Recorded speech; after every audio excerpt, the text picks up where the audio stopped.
കേരളത്തിലെ മുഖ്യമന്ത്രിയാവാൻ ശ്രമിച്ച് പരാജയപ്പെട്ട കെ.സി. വേണുഗോപാൽ ഒടുവിൽ കോൺഗ്രസിൻ്റെ ദേശീയ അധ്യക്ഷനാകുമോ? ഈ ചോദ്യമാണ് ഇപ്പോൾ ഉയരുന്നത്. കാരണം ഇപ്പോഴത്തെ കോൺഗ്രസ് അധ്യക്ഷൻ മല്ലികാർജുൻ ഖാർഗെയെ കർണാടക മുഖ്യമന്ത്രിയാക്കാനുള്ള നീക്കമാണ് നടക്കുന്നത് എന്നാണ് പറയുന്നത്.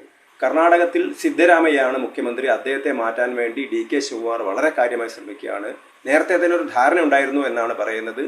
സിദ്ധരാമയ്യ 2.5 വർഷം കഴിഞ്ഞാൽ ഒഴിഞ്ഞു കൊടുക്കണം. പക്ഷേ ഒഴിഞ്ഞു കൊടുക്കാൻ സിദ്ധരാമയ്യ തയ്യാറായില്ല. ഇപ്പോൾ ഡി.കെ. ശിവകുമാർ വലിയ ബലം പിടിക്കുകയാണ് മുഖ്യമന്ത്രിയാവാൻ വേണ്ടി. പക്ഷേ സിദ്ധരാമയ്യ ഇപ്പോൾ ഒരു കണ്ടീഷൻ വെച്ചിരിക്കുന്നത് എൻ്റെ മകനെ മന്ത്രിയാക്കണം, അതേപോലെ തന്നെ താൻ ഒഴിയുന്ന ഒഴിവിലേക്ക് അല്ലെങ്കിൽ മുഖ്യമന്ത്രിയായിട്ട് ശിവകുമാറിനെ കൊണ്ടുവരാൻ പാടില്ല, അങ്ങനെയാണെങ്കിൽ താൻ കലാപമുണ്ടാക്കും എന്നാണ് സിദ്ധരാമയ്യ മുന്നറിയിപ്പ് നൽകുന്നത്. അതുകൊണ്ടൊരു കോംപ്രമൈസ് കാൻഡിഡേറ്റ് എന്ന നിലയിൽ മല്ലികാർജുൻ ഖാർഗെ കോൺഗ്രസ് അധ്യക്ഷൻ മല്ലികാർജുൻ ഖാർഗെ കർണാടക മുഖ്യമന്ത്രിയാക്കുന്നു. പകരം ദേശീയ അധ്യക്ഷ പദവിയിലേക്ക് കെ.സി. വേണുഗോപാൽ വരുന്നു. ഇതാണ് ഇപ്പോൾ കോൺഗ്രസിനകത്ത് നടക്കുന്ന ചർച്ച.